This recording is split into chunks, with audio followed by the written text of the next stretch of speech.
What does it cost to travel the world? Well, we've done our first 6 months, and have we kept to our budget or not? Gotta say, this is too close to call.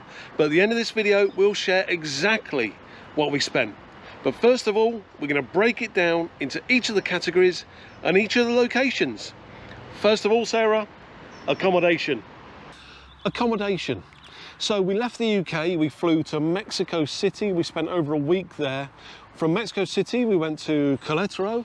We spent almost a month in Querétaro. We then went to San Miguel de Allende for 2 months, and we visited Guanajuato. We did a road trip of Southwest America, and we've been in the UK for a while as well. We add all that together, and that's 6 months. So Sarah, talk to me about accommodation. Accommodation, the US is really expensive. We stayed in Vegas and we had comp nights in Vegas. We also stayed with our friends in Vegas, so that kept the cost down there.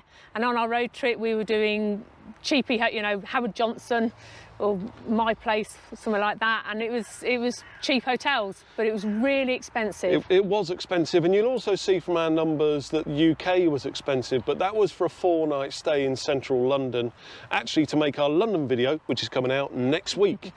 So that's not the total on what you should expect. These are unique one-off places that we visit as we go along. So when you're thinking about your travels, use what we do, look at our videos and see where we stay and think, well, are we going to do bigger places or smaller places than that? And then you can get an approximation of what the cost will be for you. But we're no fools, Sarah, because when we went to San Miguel, we paid the lowest that we spent on the whole first 6 months of our travel. And we stayed there the longest amount of time. So we know what we're doing. But I'll tell you what, when it comes to food and drink, not sure we do know what we're doing, because that's the next section. Sarah? Well, you can see that Mexico was really cost effective for us to eat out. It actually didn't make sense for us to go grocery shopping, so it was cheaper for us to eat out. It absolutely was. And actually in the US, things were very, very different, weren't they? The problem we had in the US is that we didn't have a kitchen. Because we were doing a road trip, we were staying in hotels, so we had no choice but to eat out every day. And $85, $86 every day to eat out really ate into... And that's sorry. No, that's okay. That was us eating like maximum 2 meals a day. Yeah, that's what we do, because we try and do this fasting thing. 2 meals a day, $86 a day. So you saw us a few videos ago eating Panda Express. We had a lot of Panda Express. Yeah. And we even had a lot of this burger and chip stuff that you had here, because we just tried to keep it cost effective. So what can you glean from this? Well, I would say if you're in Mexico, don't worry about it. Eating out is extremely cost effective. If you're in the US, get yourself a rice cooker. But Sarah, let's do the next bit. In the UK, we have something known as a Greasy Spoon. Greasy Spoon is where you get the best breakfast. You know, we have English breakfast in the UK. You can go to a Poncy pub and have it, or go to a Greasy Spoon. So if you're in the UK and you're looking for a good English breakfast, speak to any local Englishman or lady and say to them, where's your best Greasy Spoon? They'll tell you. We're in Swindon, and the best Greasy Spoon is Dottie's. That's where we are now. Right, Sarah, we know what happens next. Let's just step off.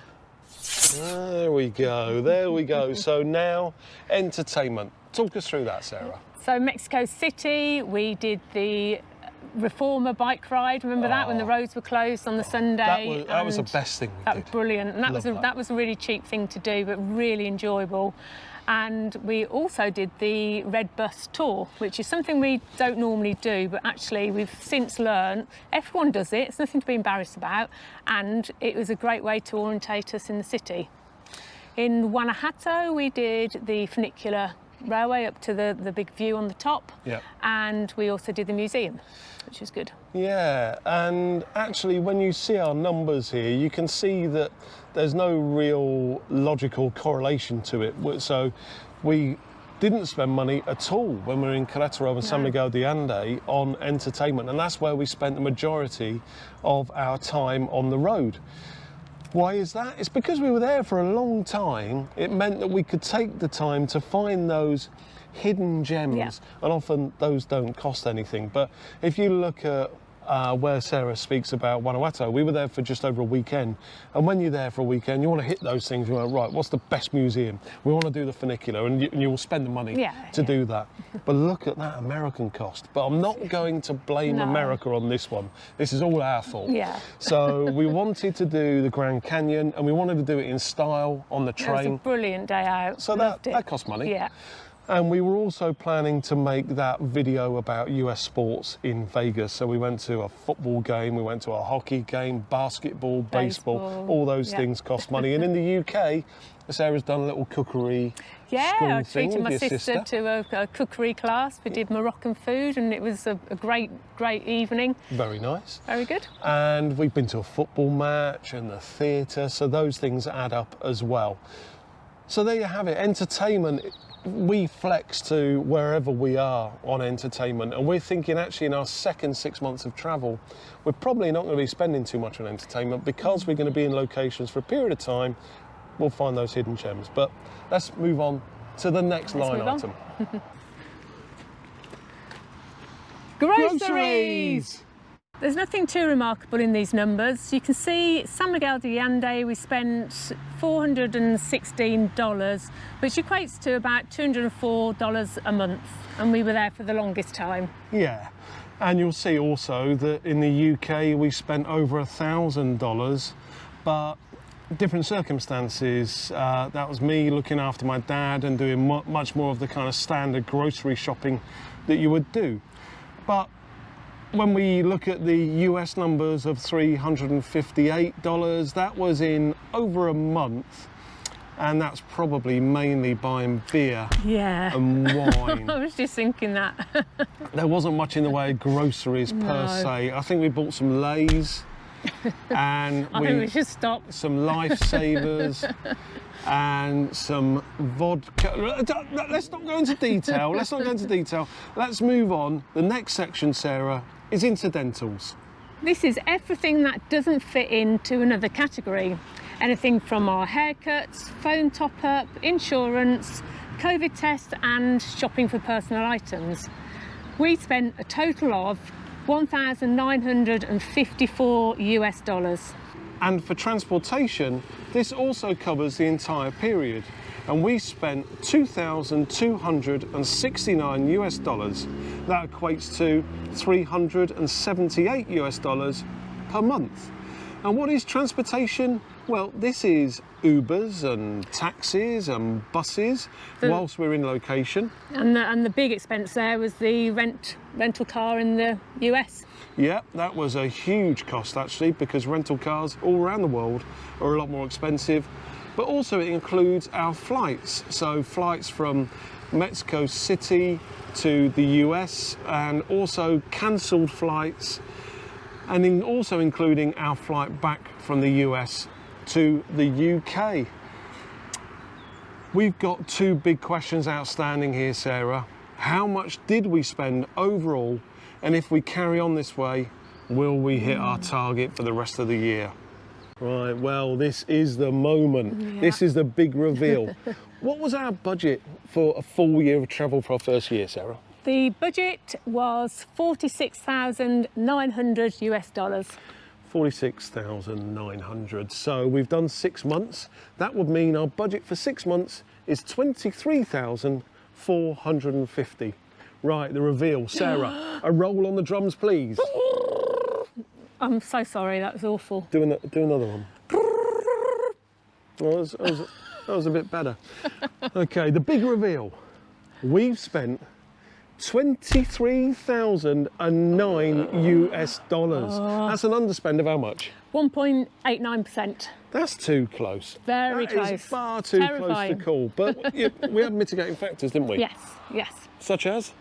Well, we're in the UK for longer than we obviously thought we were going to be, so it's very expensive. And the US, wasn't on the exactly. plan at all, so that was very expensive.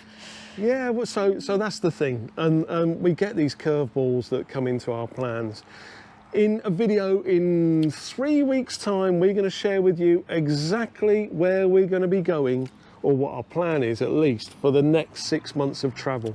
We're going to be going to places which are sunny, we're going to be going to places which are snowy, Yep. and we're going to be going to places that are rainy. But the one thing we are planning to do is keep the whole lot cost effective. And really track our budget, letting you guys know We'd as we love go to along. know from you whether you think we can do it. You've seen our style. Do you think we've got what it takes to achieve that? Next week, Sarah, what are we doing? We are in London next week, and in London we did 2 walks, and one of them 99% of visitors you would not know about, and the other one is taking in most of the sights. Yeah, so one walk that will take in just about everything you need to see in London. A really cool circular walk, and the other one, as Sarah says, no one even knows it exists. I didn't. We may break that into 2 because there's so much content that we've got for that. We That'd may be a do bonus. Yeah, we We'll might do do a a bonus we might one. do a bonus on Yeah. the Wednesday, but next Saturday you're going to see London. After that, maybe a bonus. After that, Sarah's got a little surprise, but she's going to reveal that yeah, on the London video. And the week after that, we're going to tell you exactly what our plan is, where we're going, Yay. because we're going to be hopping on a flight very soon. Yes. We really hope you've enjoyed this. It's been a little bit different, but you've been watching To Go Rome, and we'll see you next time. Bye. Bye.